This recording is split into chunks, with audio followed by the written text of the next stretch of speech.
परप्रांतीय व्यक्तीला मनसेनं चोप दिलाय। नवी मुंबईतील खासगी कंपनीतील ही घटना आहे। कार्यालयातील महिलेला अश्लील शिवीगाळ केल्याचा आरोप होतोय। महिलेनं मनसे पदाधिकाऱ्यांकडे तक्रार केली होती। नवी मुंबईत खासगी कंपनीत काम करणाऱ्या एका परप्रांतीय इसमाला मनसेनं चांगला चोप देत अद्दल घडवली आहे। सदर परप्रांतीय व्यक्ती कार्यालयातील महिलेला पैशासाठी अश्लील शिवीगाळ करत नाहक त्रास देत होता। तसेच मालकालाही शिवीगाळ करत असल्याची तक्रार महिलेनं मनसेकडे केली। त्यानंतर मनसे पदाधिकारी बाळासाहेब शिंदे यांनी सदर परप्रांतीय इसमाला कार्यालयात बोलवत चांगला चोप देत त्याच्याकडून माफीनामा लिहून घेतलाय। अधिक माहिती घेतोय या संदर्भात आमच्या प्रतिनिधी कविता लोखंडे माझ्यासोबत जोडल्या गेल्या। कविता, प्रकरण नेमकं काय होतं?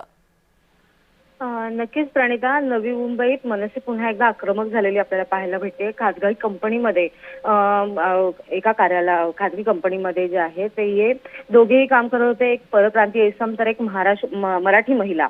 आणि या परप्रांतीय इसमाने जे आहे या महिलेकडे पैशासाठी अश्लील शिवीगाळ करत जे आहे ते या महिलेला त्रास दिला होता। आणि याच त्रासाला कंटाळून महिलेने अखेर मनसेकडे धाव घेतलेली आणि मनसेने या कार्यालयात जाऊन या इसमाला, परप्रांतीय इसमाला जो आहे तो चांगला चोप दिलेला पाहायला भेटतोय। मनसेचे पदाधिकारी बाळासाहेब शिंदे यांनी या परप्रांतीय इसमाकडून माफीनामा देखील लिहून घेतलेला आपल्याला पाहायला भेटतो। आणि पुन्हा एकदा नवी मुंबईत मनसे आक्रमक झालेली आपल्याला पाहायला भेटते। कविता, धन्यवाद या माहितीसाठी।